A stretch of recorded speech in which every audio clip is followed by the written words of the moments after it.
Finn Slur here. I have lived my whole life in the forests. I was about half a year old when my mom and dad took me Innawoods for the first time. It was in the middle of winter too. I was born in previous July. They told me that they just bundled me up warmly and pulled me in a sled as they trekked into our Innawoods cabin.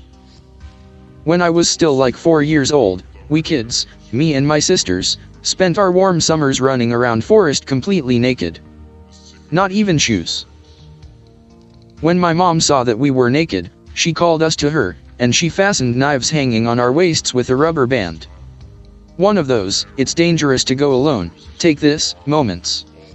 And off to the forest we went again, naked except for knives. Because you gotta have a knife in the forest. These days that kind of childcare would warrant a visit from social workers. What I try to say is that I am not afraid of forests.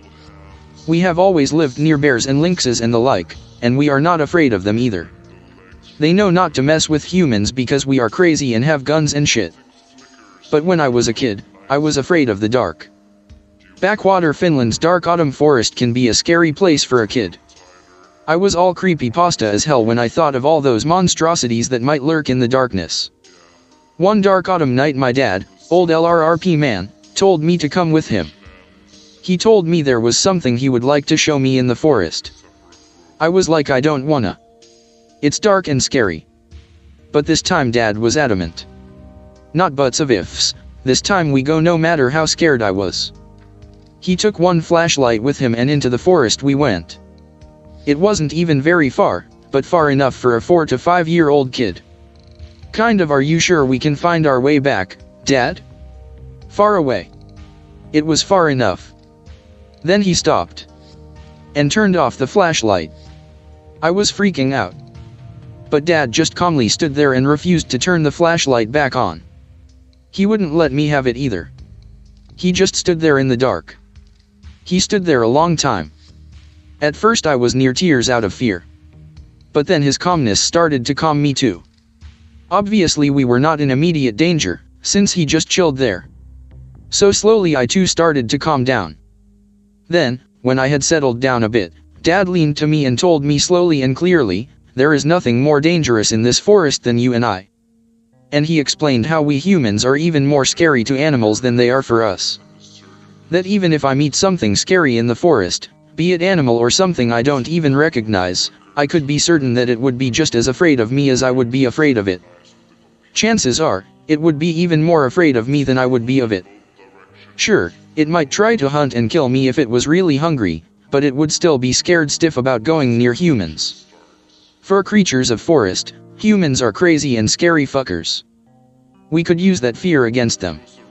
There is nothing more dangerous in the forest than humans. For animals, we are the hunters that prowl in the night that they wouldn't want to run into. And then we slowly walked back to the cabin. In darkness. He didn't turn on the light. He didn't let me grab his hand. I had to walk on my own after him. And as we walked, he told me how to move silently in forest night. He told me what shapes to look for and how to make sense of what my eyes saw in the dark. How to identify different trees and plants. How to use my ears and make sense of what I hear. How to identify bird calls and what they mean. What different kind of forest smells mean. He told me how to read the forest night. Later on, he told me how to track and hunt in the forest. I haven't been afraid of the dark ever since. Because in the night there is nothing more scary than me. I was freaking out. But Dad just calmly stood there and refused to turn the flashlight back on. He wouldn't let me have it either. He just stood there in the dark. He stood there a long time. At first I was near tears out of fear. But then his calmness started to calm me too. Obviously we were not in immediate danger, since he just chilled there. So slowly I too started to calm down. Then, when I had settled down a bit, Dad leaned to me and told me slowly and clearly, "There is nothing more dangerous in this forest than you and I." And he explained how we humans are even more scary to animals than they are for us. That even if I meet something scary in the forest, be it animal or something I don't even recognize, I could be certain that it would be just as afraid of me as I would be afraid of it.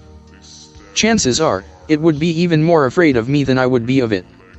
Sure, it might try to hunt and kill me if it was really hungry, but it would still be scared stiff about going near humans. For creatures of forest, humans are crazy and scary fuckers. We could use that fear against them. There is nothing more dangerous in the forest than humans. For animals, we are the hunters that prowl in the night that they wouldn't want to run into. And then we slowly walked back to the cabin.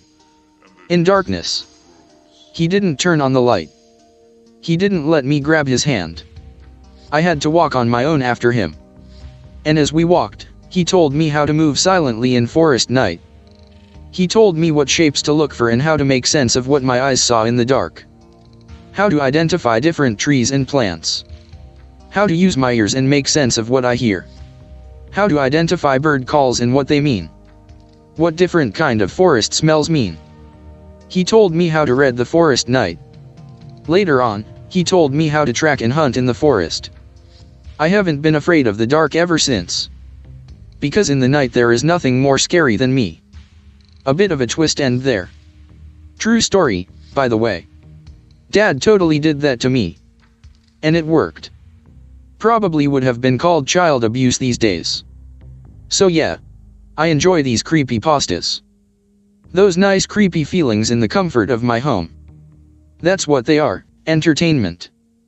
The reality of Wild Encounter in a Woods is a lot worse than creepypastas. In the worst case, you might run into a human. Abnormal from the start. Used to be a lot of mining in the area, I figure it fell into one too many tailless piles. So, I was sitting in my tree stand like a true fat ass, skinny as fuck, but with deer hunting. It was getting late, and probably past the legal quitting time, but I was hoping that I might see something before it got too dark. I had a Winchester Model 70 in .270.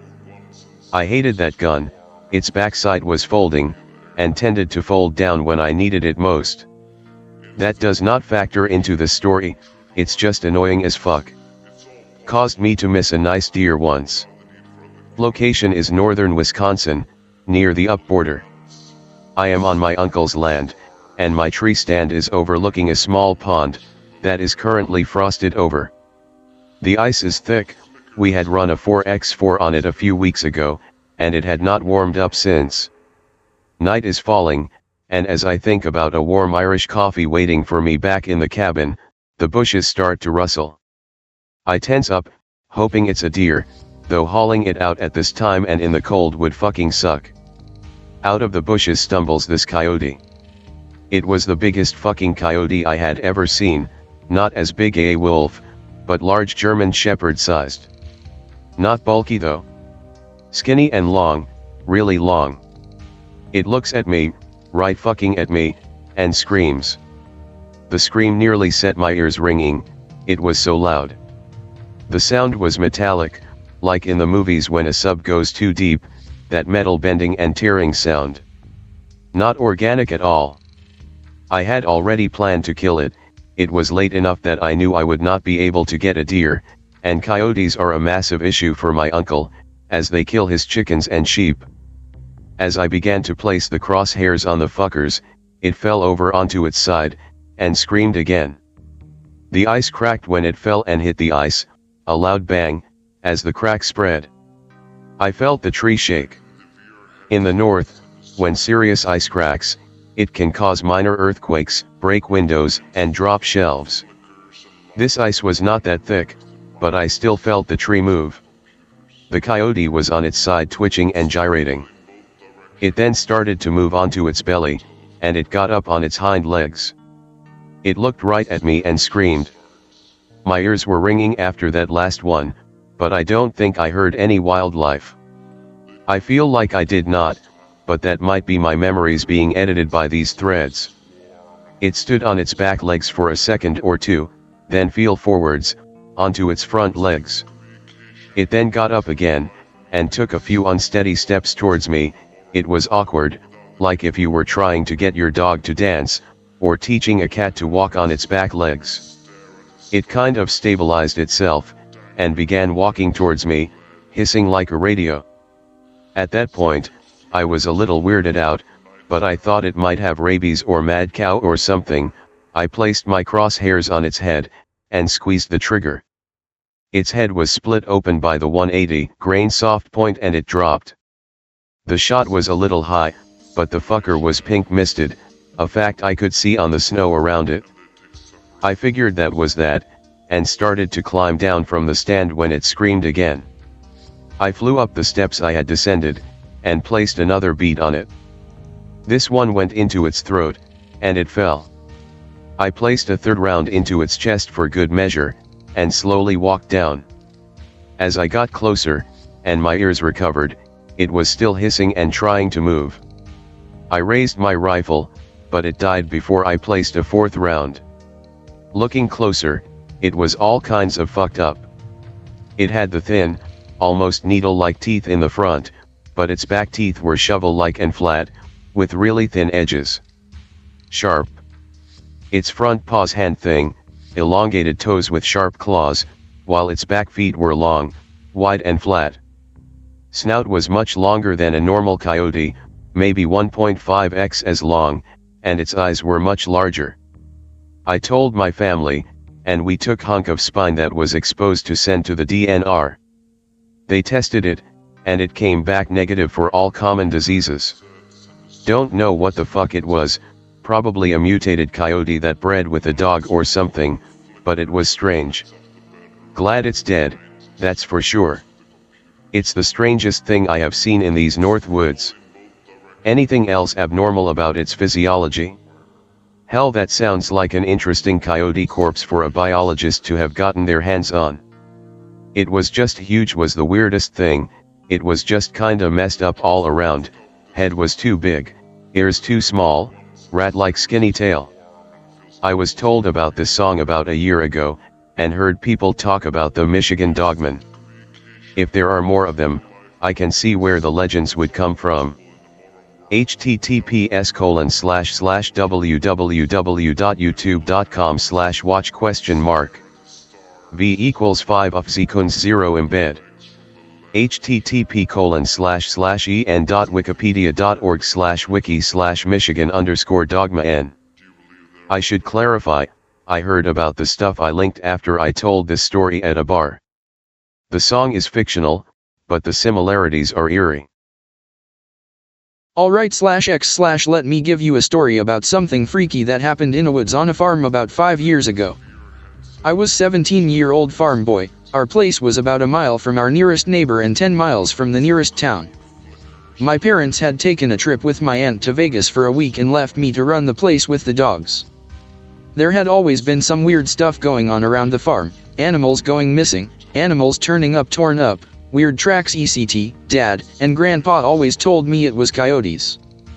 But after I had gotten a bit older they had told me there had also been sightings of bobcats and mountain lions back in the area for the first time in over 50 years, but the DNR boys would never admit to it, even with trail cam footage of them. I had been talking nightly walks for a couple of years but never farther than the big lamplight would show. One night I start walking and go away from the farm and the light. It was a full moon and there was fresh snow on the ground. Everything was clear for miles and you could see like it was almost daylight, and something possessed my dumb ass to go out there in the middle of winter by myself. My dogs would usually come with me on little walks like this, but they were nowhere to be found. I figured they were out hunting little rodents or something, so I left without them. I walked the path along our empty cornfields and down the path that led to our pasture. It was about a quarter of a mile downhill walk. Down in this pasture there is a canyon and a creek that runs through the whole thing, from our end of the property all the way to the next county. Inside of this there is a pretty sizable forest with huge old trees all the way down. It was one of those places that was perfect to grow up near. I spent a lot of time down there throughout my life and never really had anything out of the ordinary happen. I had my headphones in and was listening to some hammer fall.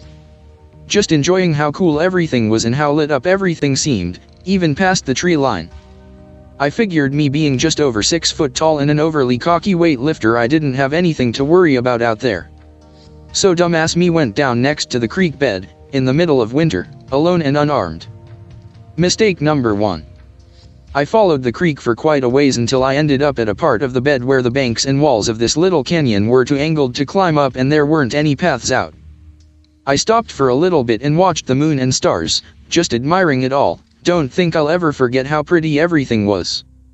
About that time I ended up turning my music off just to take it all in. I guess it wasn't cold enough for the creek to freeze all the way.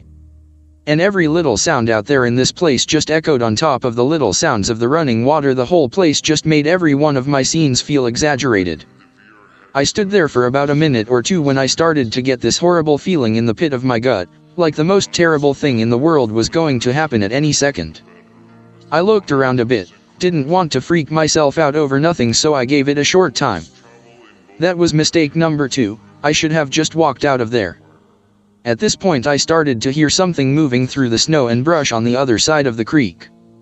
I'm pretty sure if it had been any other time or place I wouldn't have noticed it, it was so damn quiet besides that little trickle of water. I started to look around and spotted a little bit of brush moving a few yards from the side of the creek bed. The only sounds were those exaggeratedly amped up steps causing the thin coat of ice to crack and snap on the long grass near the shore. I won't lie, every horror story and terrible thing I've ever heard about run through my head, and I ended up just being stuck there, unable to move away while this thing continued to creep out along the bank. I hadn't even seen it and suddenly I just had the worst fear I had ever had in my life to this day. Finally this thing came out, and by God I almost pissed myself. This big black dog looking thing came crawling out near the creek on all fours. It was so big I don't know how the hell it had moved so quietly. It kept walking along in the open before it stuck its muzzle down in the creek and started to drink.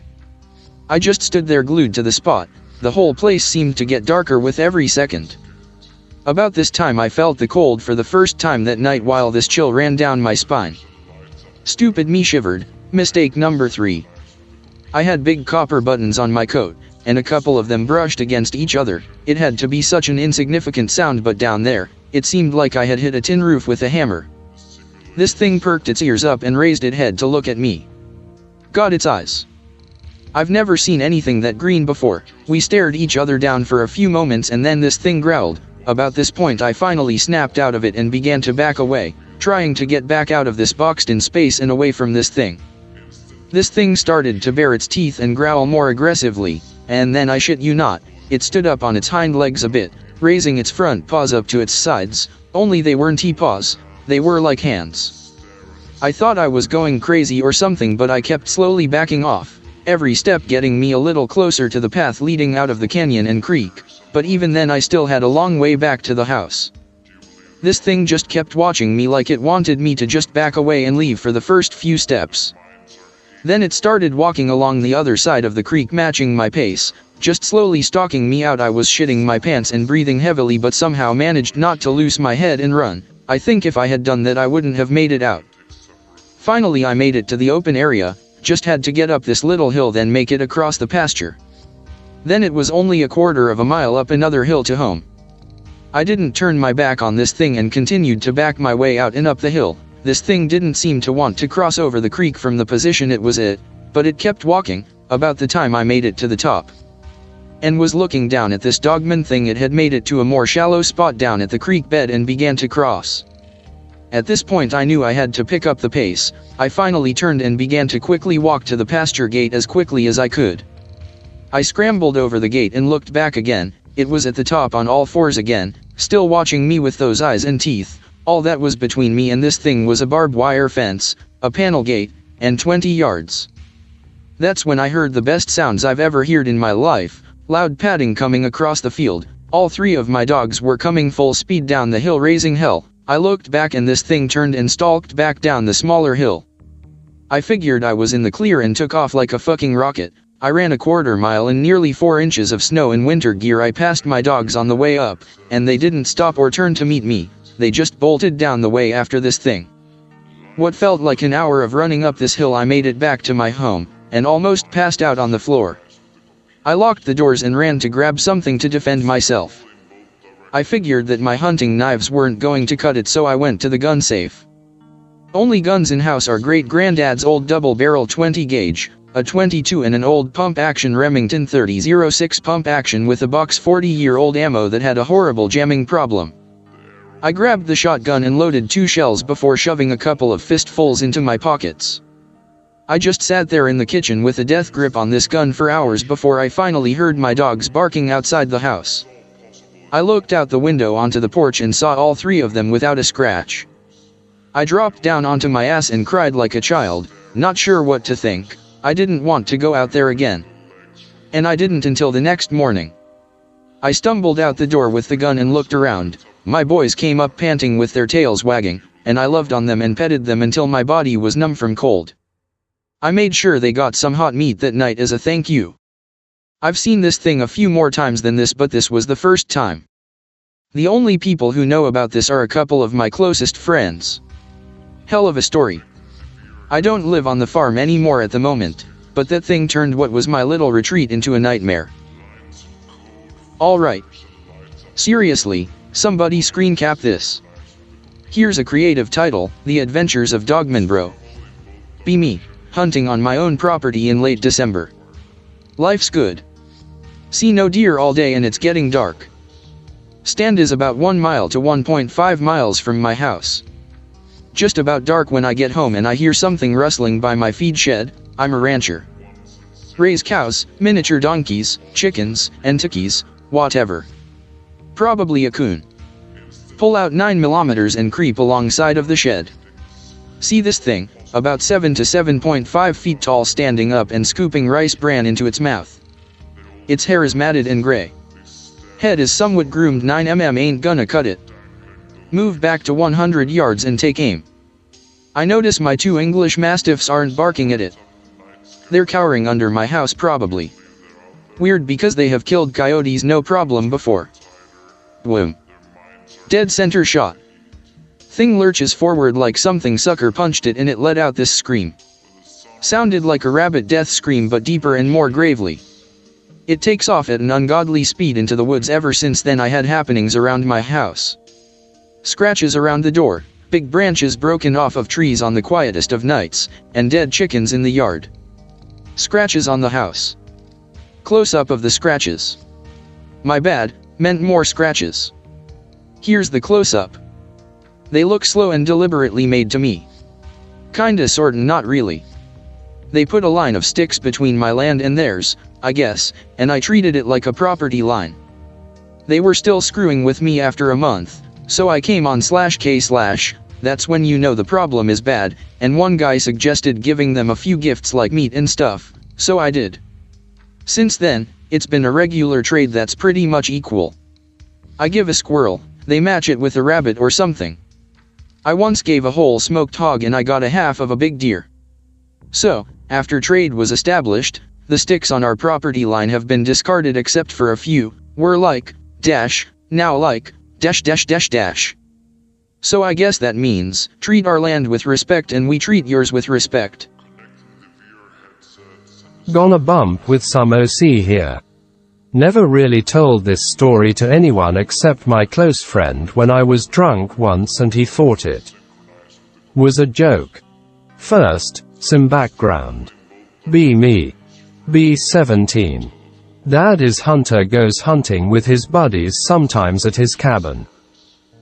Other grown men all shooting guns, drinking, hunting, fishing, shit like that. The cabin is located in upstate New York. Drags me out with him one weekend. So, one of these hunting weekends. February, snow on the ground, dead of winter. Cabin is totally isolated from the rest of civilization. Only way you could find this thing is if you know exactly where it was. All the guys start slowly getting up to camp. It's Friday night. Everyone's drinking, smoking, dipping, telling stories. Mainly 40-year-old bald-headed dudes complaining about wives and shit. I'm only 17, so I'm on beer duty. Fetching beers for elders when they run empty, throwing cans in garbage, etc. Forgot to mention this, but I've been smoking for 3 years now. Have been able to keep my addiction hidden from my father and everyone else. Have to run off every now and then to crush a cig. Remember this, it'll make sense later. It's dark now, sitting by fire. Hey Anon, do me a favor, go get 3 Miller lights from the fridge. Yay, sure. Make my way inside the cabin, have to walk to door A, which is next to woods.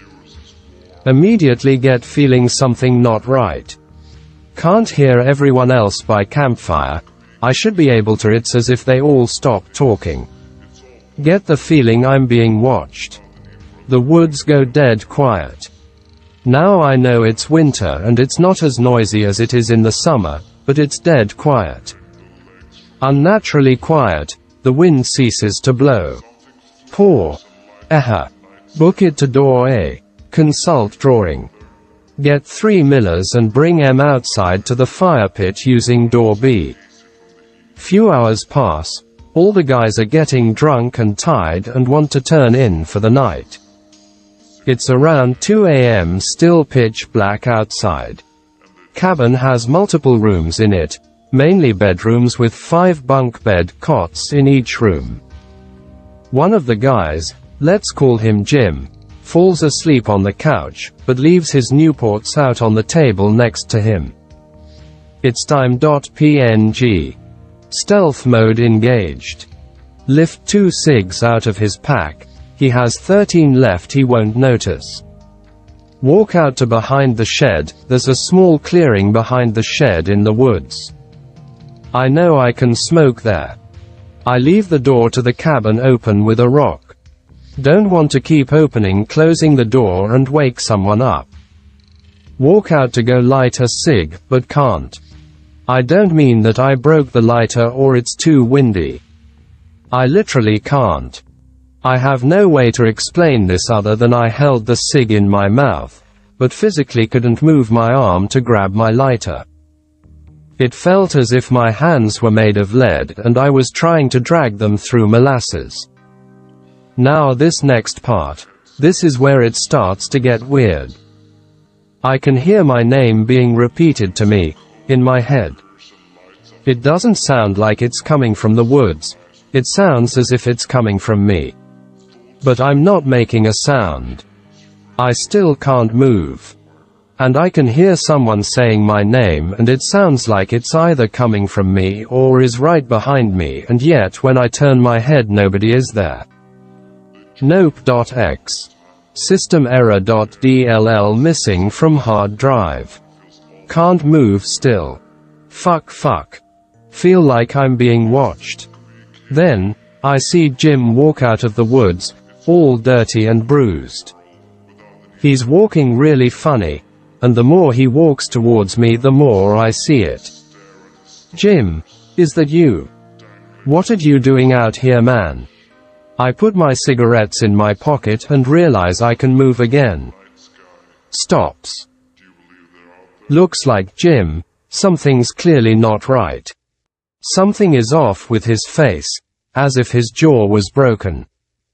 This thing was making a face so wired I can't even explain it. Like literally his face was in an expression that shouldn't be anatomically possible. Almost like a confused look, but he was able to move his eyebrow to his nose. Nope, TF outer there. Run back inside the house, close door, lock the fuck out of it. Run into my room, grab my kabar. Slowly walk back into living room. I have my kabar in my hand ready to kill Jim 2.0 or whatever the fuck it is. That's when I decide to see if that thing was Jim or not. I check the couch and there he is, laying there, cigarettes still on the nightstand. I whip my head back around to get Jim 2.0 back in my sights. He's gone. The only thing left is a greasy handprint on the window. Like slimy grease on the outside of the winder, where he laid his hand up against. And it stuck. Like fucking feces and ammonia. I get to my bunk, lock the door, all the blinds, and make sure my gun is within reach. Never tell the story to anyone. IDK whether to feel scared or happy. If that thing wasn't Jim, the what the fuck was he, and what the fuck was that smell? This is literally my first time on X. I've been on Pol a lot, but I needed to find somewhere to dump my story, see if anyone else had anything like this experience. IDK, just help me out. Anyone else experience this? Now let me start by saying that, having spent my entire life living in New Mexico, a lot of people I know have claimed to have seen a skinwalker. They are kind of our regional boogeyman. But ask a Navajo about them and they will either absolutely ignore the question and all following, or they will kind of laugh it off saying something to the effect of, well, white people believe they are myths.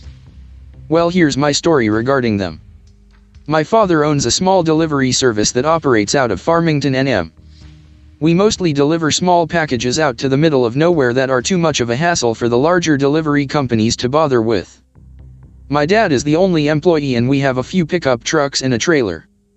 One day we get a delivery out to Window Rock AZ, on the Navajo reservation about 2 hours from Farmington. My dad gets the call for the job while he is chilling with his Navajo friend, Travis, and his girlfriend. Travis mentions how he's got family in Window Rock that he hasn't seen in ages and suggests they go with him. I was about 6 or 7 at the time and it was the summertime, so Dad decides we'll go down together. He can do his delivery really quick. Then while Travis sees his family we can go check out the Window Rock, big rock face with a large hole in it that goes to the other side, pretty cool. We had to convoy in separate trucks since my dad's was loaded down with freight. We decided to bring along some talkie-talkies so we could communicate with one another. We spend our time in Window Rock, everything is generally uneventful and we start heading home along the old highway with my dad and I in front, and Travis and his girlfriend in their truck behind us. I honestly don't remember most of the Window Rock trip, but this next part I can never forget. We're somewhere on the highway between Window Rock and Gallup, NM. It had just rained earlier in the day and the road was kind of slick, so we were taking it pretty slow. Pick related. On the left of the highway there is nothing but sandstone cliffs and on the right there is a huge field separated from the road by a small barbed wire fence. We crest the top of this hill and down at the bottom of the hill we see what appears to be a very large dog, sitting back on its haunches in the middle of the road, facing the cliffs. My dad calls over the radio, "Hey Trav, do you see that big ass dog?" Travis starts yelling back over the radio, "That is not a dog. Speed up right now and hit it." He sounds almost hysterical. He just keeps screaming, "Hit it. JJ, you have to hit it. Please. Please. Hit that fucking thing right now." So my dad starts to speed up and as we get a bit closer I can begin to see it a little more clearly. It's covered in this brown, wiry, matted hair that appears to have dried blood all over it. It's still facing the cliffs, but the moment our headlights hit it, it turns and looks at us and it has a face. I don't know how else to describe it other than a mix between a bear's and a human's face. It looks twisted and distorted and almost in pain. As we get closer to this thing we start to realize it's actually fucking huge. Though it was still sitting on its haunches, it is about shoulder height with the hood of the truck. We get literally inches from hitting it when it lets out this scream that sounds like someone screaming as their lungs were filling with water, and it leaps backwards, towards the field, landing just on our side of the barbed wire fence. Then with another leap it was gone from sight. Travis's comes over the radio again, "Holy shit. Keep driving. We have to get out of here. We have to go faster." He kept repeating that last part. "We have to get out of here and we have to go faster." Pretty soon we are speeding like crazy, and just as we start to come near the outskirts of Gallup we get pulled over. Travis pulls his truck over with us. Naturally this makes the cop, a Navajo man himself, very on edge, and he immediately asks why Travis felt the need to pull over as well. Travis says, "We just saw a skinwalker a few miles back and it's been following us." The officer immediately turns white, stammers something about a verbal warning, gets in his car and takes off. We do the same. We didn't see anything else that night, but when we got home Travis refused to let us leave without taking some kind of Navajo totem thing that was supposed to keep it away. So yeah, I guess that's my skinwalker story. Sorry for the length, but thank you for reading. I have a story. A few, actually. I didn't really think much of these, until recently. When I was about 12, I lived in Georgia. I lived on the coast, near Savannah, on one of the islands out there. The island had its own grocery store, a few drive-ins, 2 gas stations, and some odds and ends stores. 5-ish miles away was an island with a Walmart, and we could go to a third island or Savannah for anything else. Most of the island though, was marshland and woods, in addition to housing developments. Most of the housing developments were newer, 20 years, but the neighborhood I lived in was older and thus, poorer than the others. I had a small group of friends, and my friends and I used to go exploring the woods and marshes. It's worth noting that I'm not from the South, and that I've been homeschooled most of my life due to constant moving, parents' jobs. This made me sort of an outsider, with my good old boys, and girls, friends, and although I remember everything about them and knew a ton about them, I really doubt any of them remember me at all, and none of them cared enough to learn much about me. I was that guy, and an outsider with the group.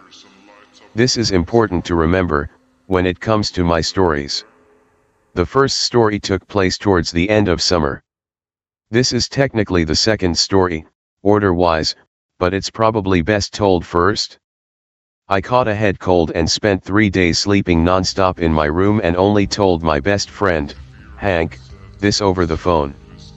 The weather had cooled down a lot, but it was still warm even at night, so we had taken to camping a lot in the woods near our houses, and sometimes further from home, because it was perfect weather for that.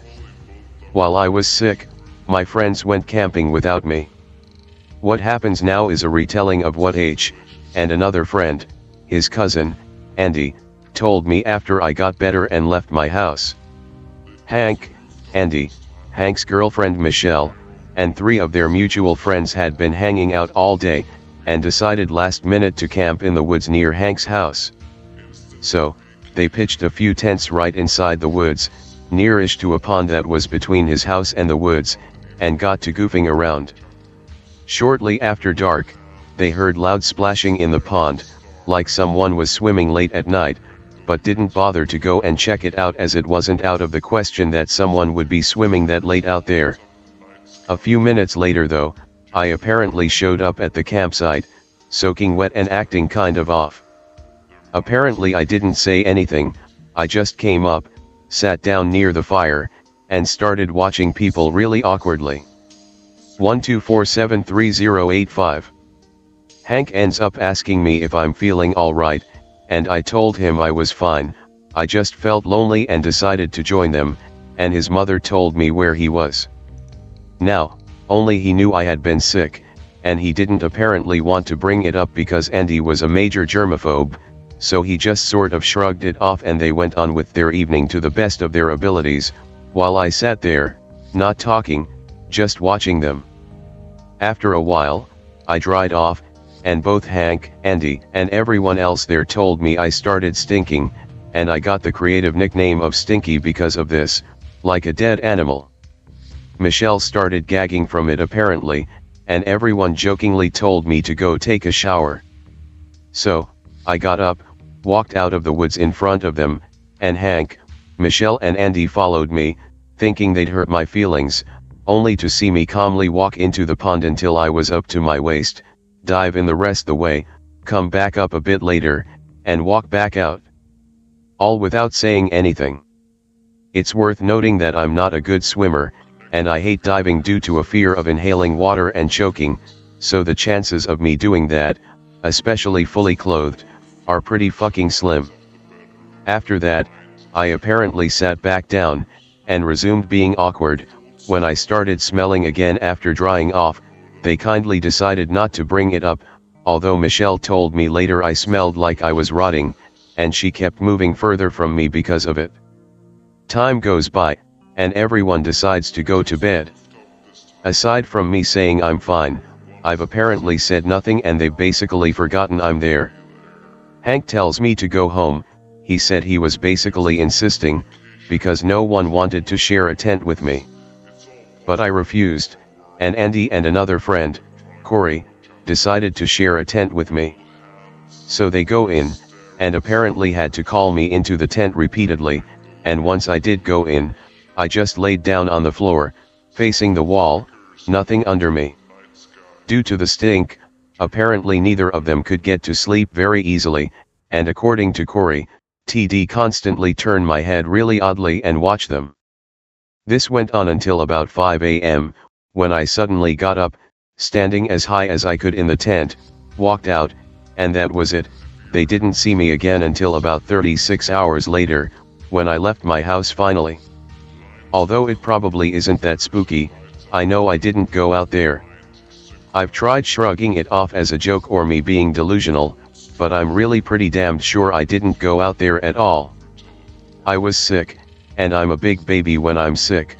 Hank even told me it was weird that I wasn't bitching about having felt bad, and that I wasn't harassing Andy over his germ issues, and I clearly remember doing nothing but sleeping, playing video games, looking at porn on shitty-ass dial-up and watching Sci-Fi Channel.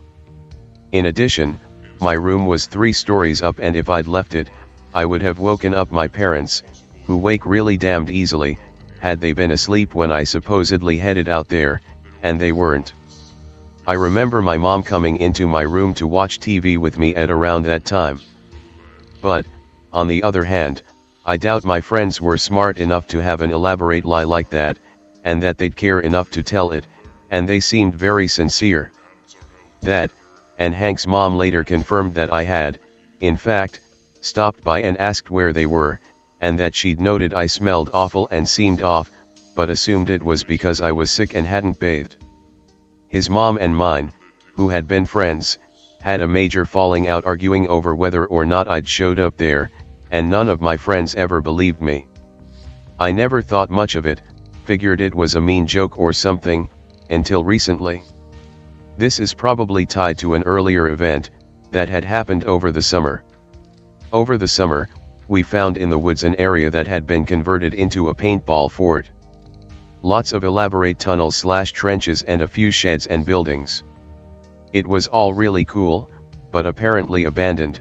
Some of it was flooded, for example, and we spent a good few afternoons playing out there, even though it was always sort of unnerving. You felt watched, you know. A good example is, I remember Michelle joking that some big burly guys could pop out from the tunnels, kill us, and kidnap her. She did it sort of nervously, like you do when you're trying to make yourself feel better by joking about your fears. One afternoon we headed out there on our bikes and were goofing around, pretending to be soldiers or something. We did this for hours, Andy, Michelle, Hank, Corey, and a few other people. It got dark out, and I found myself alone in one of the trenches when I started to hear splashing from one of the submerged tunnels. I figured someone had fallen in or been pushed in, and didn't think much of it. A few minutes later, Corey jumped into the trench with me. Now, if someone else was an outsider, it was him. He was fat, annoying, and weird. So what happened next wasn't that out of character for him, although it still made me uncomfortable. He came up beside me, and just sat there and watched while smiling way too much. I tried to carry on with the game, especially since I was the drill sergeant. I'd hit puberty early, so my voice was fucking deep and they picked me for it, but he was just distracting as shit and weirding me out. Finally, I just locked eyes with him and just tried to stare him down. He didn't blink, didn't move, didn't do anything, just looked back at me, smiling. And then I realized he was soaking wet. Part of me, I remember, was worried someone had tried to drown him and made him literally retarded, but about then he reached out, put both hands on my shoulders, gripped me as tightly as he could, I had bruises, and just stared, smiling as broadly as he fucking could. And then he let go, got up, and left. He did it for maybe 15 seconds, any longer and I'd have fucking screamed, and then just left. Nothing said. I just sat there, bewildered and a bit frightened, and I remember realizing that he was fucking freezing. It was hot and humid out still, my shirt was stuck to my back from sweat and I felt greasy the entire summer, but he was freezing. I figured he was from the water, got out, and tried to follow him. He was nowhere to be seen. I went in a trench with Andy and a couple other people, and carried on for a bit, but they realized I wasn't really in the game anymore, and we stopped playing a bit later. I didn't realize it then, but I realize it now. Corey was dry when we got on our bikes and left. I think I either didn't think about it, or thought he just dried fast in the heat, and never mentioned any of it to anyone, as he was a bit weird in general. We didn't play out there again, though. My last story happened a bit after the second, close to Halloween. We'd all gotten cheap Halloween masks at Walmart, and decided one night to play tag outside while wearing them. We did that for a few hours. It was actually more like a tag/hide-and-go-seek combo, and it took a while to finish playing. I remember clearly though that there were 6 of us out there, everyone mentioned, plus Michelle's friend, and that at multiple times I saw a 7th person wearing a mask we didn't have. I figured it was someone switching masks until later, when I realized no one had a mask like that. I then sort of decided not to mention it, 1, because I figured it was this weird girl who lived down the street, who actually would have been too short, and 2, because I didn't want to spook anyone. Nothing really scary happened, we'd just be running and I'd see them running the opposite direction and go hiding, or something like that. It was just weird. Actually, stuff where we'd come up with one extra happened occasionally, but no one ever really thought anything more than we miscounted. Me, 17, go on a backpacking trip over the summer through a school program. Me and like 10 other kids in Mount Skokomish Wilderness with a ranger and an intern. The ranger was a 60-year-old man, really quiet, and kind of grouchy. The intern was some college girl pursuing a job like him. Hike and camp for about 4 days, not much happens. Occasionally catch the ranger checking out some of the girls at the camp, don't think much of it. He only ever talks to the intern. About midway through the whole thing we all smell terrible, but getting used to it, important. Late one night, really windy, I have my flashlight and go to take a dump in the woods. Go to the latrine, on my way back, when I smell something fucking nasty. Like I said, we were used to the smell of Bo and this definitely wasn't Bo. Start following the smell in the dark, tripping over logs and shit, don't intend to go very far. Pass a tree and the ranger is just standing still beside me like a statue, says, "Pretty warm out, huh?" Just sort of stand there. He goes walking back to the campsite and says the latrine is the other direction. The smell is still fucking awful, so I pretend to walk to the latrine, but once he's gone I go back and follow the smell. It gets really bad, it smells like really sour shit and vomit. Follow it, gagging, until I come across a little clear patch of ground. The intern is totally naked, sitting in a pile of her own shit, vomit, and blood, crying, totally smeared in all of it. A few bloody, shitty sticks right beside her. She's just crying with her legs spread and sort of shaking. I ask if she's okay, she says yes. Ask if I can help, she says no. Walk back to camp fucking terrified and guilty. The ranger is in his tent, I guess, because I can't find him around camp. Go into my tent and turn out flashlight. Lie there for a while, can't sleep. Hear big footsteps walking away from right near my tent. I was near some trees, so I guess he was standing outside of my tent for a while. Don't sleep at all. The next day, eventually find her filtering water, ask if she's okay. She says she doesn't know what I'm talking about and to go help the others make dinner. The rest of the trip I literally cannot get within 10 feet of her, she's just always not near me. She and the old ranger dude are really talkative. He's really friendly, compliments my outdoor skills a lot, etc. Hike out eventually and go to a ranger station/lodge for a night before driving out. There's an older woman ranger there, I tell her everything that happened, she seems very concerned and takes my phone number. That night I go to shower, come back and find my room and all my belongings totally raided. Say fucking nothing to anyone the whole drive back to Boise. This was before Facebook. I've tried to look some of them up since, but only ever had luck with the intern, who I eventually think I found on a USFS website by pure chance when I was researching something totally different. It only had the first name listed but the face looked right. Okay, so I have a story. Not sure if it is paranormal, but freaked me out. Live in Arizona. Went camping with some work friends in Sedona area. Near river, wooded area. One friend has speech issues. Had some rhoticism issues, couldn't say our sounds says very well. Anyway, went camping in a remote area. Set up camp near river since it was before mosquito season. Roticism guy is quiet type, just sort of falls into background. Don't see much of him, everyone is running around exploring and swimming.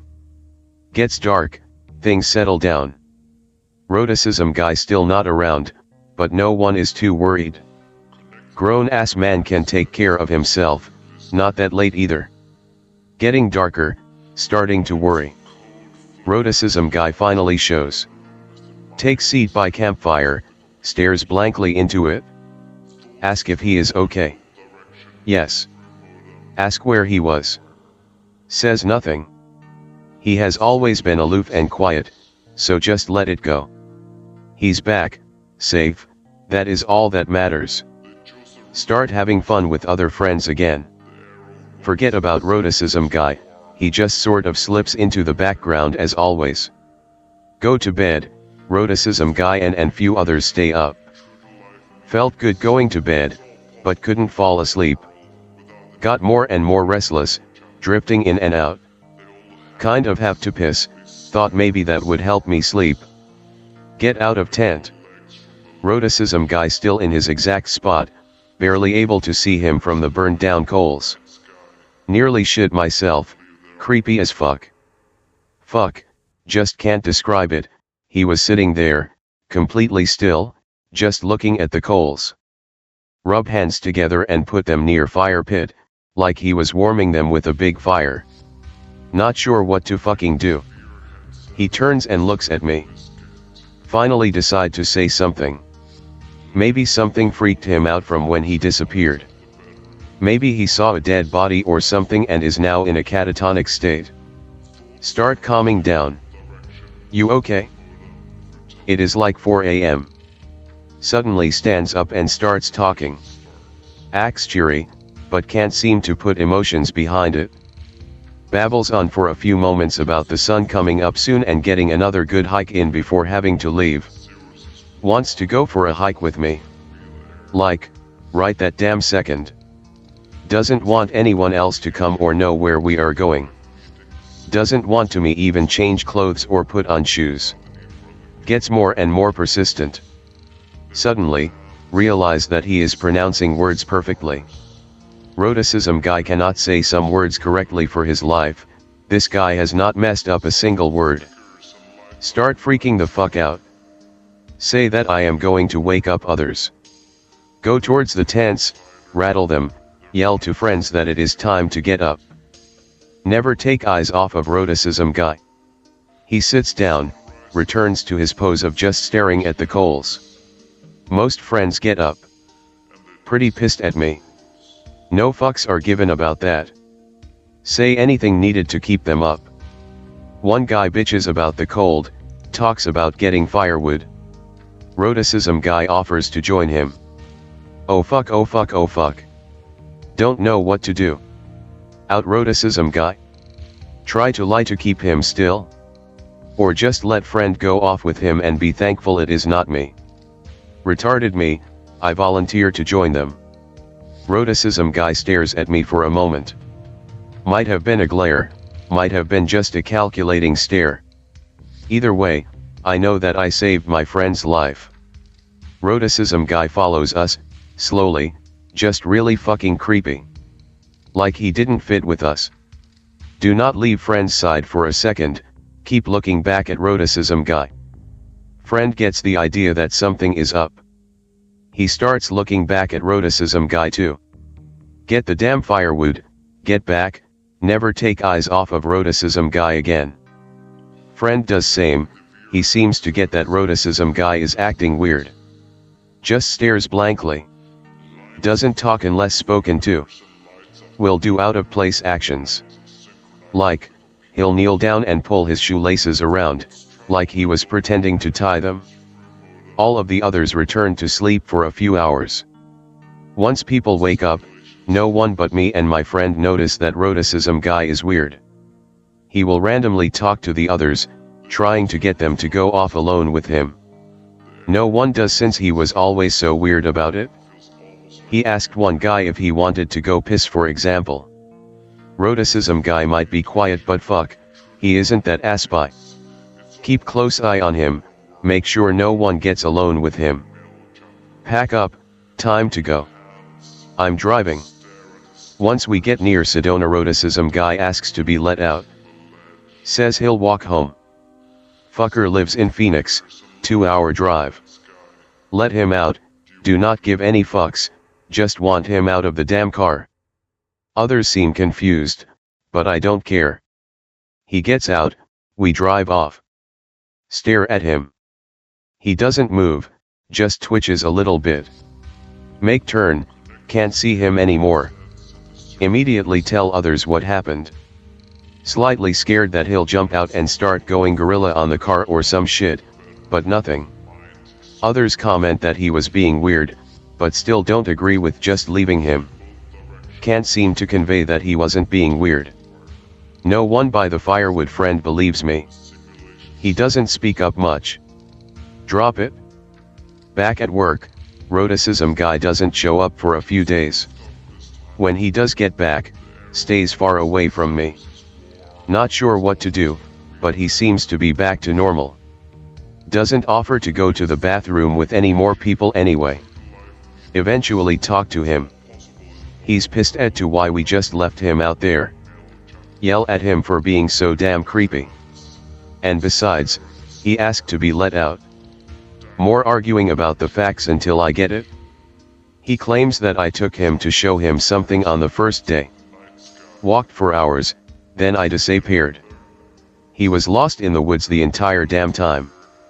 That was not Roticism guy that spent the night with us. Never speak of it again, never tell Roticism guy my side of the story. Hey/X/. This isn't some bullshit creepypasta that I wrote. This is real shit that has been happening to me for fucking years now, and it's just picked up a lot worse. I have this pre-typed, and I'm going to upload as fast as 4chan lets me. If anyone knows what the fuck I'm dealing with, can you please, fucking help? I'm 18 years old. I live in the countryside, somewhere in NC, because the rent is cheap and my parents live about 3 miles away. I'm enrolling in my community college next semester. I'm pretty much antisocial as hell, and I don't have many friends. Never in my life have I ever done any drugs to induce anything I may be hearing, seeing, or feeling. When I was 13, my mother says I would go to my window in the middle of the night and have conversations with things that weren't there. I would talk about my life, and I would tell my mother about its. When I was 14, my mother and my father claims I would go outside in freezing weather in nothing but sweatpants and a t-shirt, and stand in the yard, staring into the sky.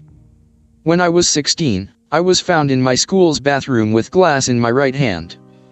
It turned out that I had smashed out the window, screaming out something along the lines, "No one can save you. He will find you. He will eat your family" at the nurse, and I had no recollection of it. Anyways, about 6 months ago, I was in my house, playing some stupid shit on the PC, I think it was CSGO. Haven't slept in about 30 hours or so, and it was about 11 AM. I heard a tapping at my window, but I just ignored it like it was nothing. I assumed winds were blowing harsh and it was causing the tree by my window to keep hitting it. After I was finished with my match, it wouldn't stop. At all. Being the paranoid pussy with anxiety that I am, I didn't look, and instead I went to the kitchen to grab a knife. I went back to my room, and sat on my bed, and started watching TV. After a while, I began to hear footsteps in my house, and occasional whispering. I flipped the hell out and called my friend, Matt, on a voice/video call, and I started to cry. I asked if he could pick me up, and he was nice enough to do so. Matt even said I could even stay the weekend. When I heard him honk, I dropped the knife and ran from my room, through the hall, and out the front door. I didn't even bother packing or turning anything off. I got in his car, he comforted me, and I went to his house. While he was driving, in the density of the woods that the countryside has, I saw some fucker hiding behind the trees. He looked about 7 feet 1, and had extremely gray skin, and had no hair at all. He wore clothes like a homeless person. They were rugged and dirty. I only saw him for a few seconds before he was out of my field of view in the car. When I got to my friend's house, we chilled out, watched some movies, snuggled, and slept in the living room together. And 4-op is a faggot. Overall, the weekend went great, and I decided to go back home on Sunday. He came with me, and we hung out at the house for a bit, and even went from room to room checking for anything. He left after about an hour or so, and I stayed at the house myself. The day resumed as normal. Approximately 2 months later, or 4 months ago, I decided to go for a walk to the gas station to get an energy drink. I don't remember the time, but I remember that it was dark. It was anywhere from 8 p.m. to 11 p.m. Anyways, I began to hear footsteps behind me on the side of the road. I kept looking back, but saw nothing. After a while, it got progressively worse, and I started to feel sick and dizzy. I began to run as fast as I could, and I was too afraid to turn back. I heard the footsteps pick up pace, and I fell to the ground. All I remember was that all I heard was ringing in my ears from the fall, and a really fuzzy view of the guy I saw in the woods, but he didn't have any clothes on. I woke up on my front porch wrapped in my blanket. All of my belongings were still in my pockets. When I got back into my house, I saw that my legs were literally covered in scratches. Little baby scratches, but it was covered in them. I decided to set up a borrowed video cam at my front door, and sit and wait. Nothing happened after multiple recording sessions, but I woke up every other night with my front door wide open. About 3 months ago, my friend, Ashley, had mentioned something about how she kept seeing a little boy with grayish skin and no hair who would walk up and down her street at night. Considering that the humanoid that I have seen had grayish skin and no hair, I grew curious of what she told me. She told me of multiple accounts of when she had also seen the gray man with the gray boy. Although I have never seen the gray man and the gray boy, I believe her. She had also told me that on one occasion, she opened her window and saw him tapping on the glass. About a week ago, I woke up to see the gray man in my bathroom. He had no clothes or anything, and his eyes almost glue a dull gray in the dark, as odd as it may seem. I honestly don't know how. Looking at him up close was so fucking morbidly scary. I literally pissed and shit myself. His skin was really wrinkly, and he had elongated yellow teeth. That's about all I can remember. Earlier today, I came home to find all of my doors locked and windows closed. I had to break in with a screwdriver. When I walked into the front door, I saw that my entire fucking living room was rearranged. Nothing was missing. It was just rearranged, oddly enough. I'm going into the woods next Friday night, /x/. I'm bringing my .44 camera and Ashley to the woods. Whatever that thing is, I want to fucking find out. Even now I can hear footsteps in the fucking bathroom, I swear to fucking God.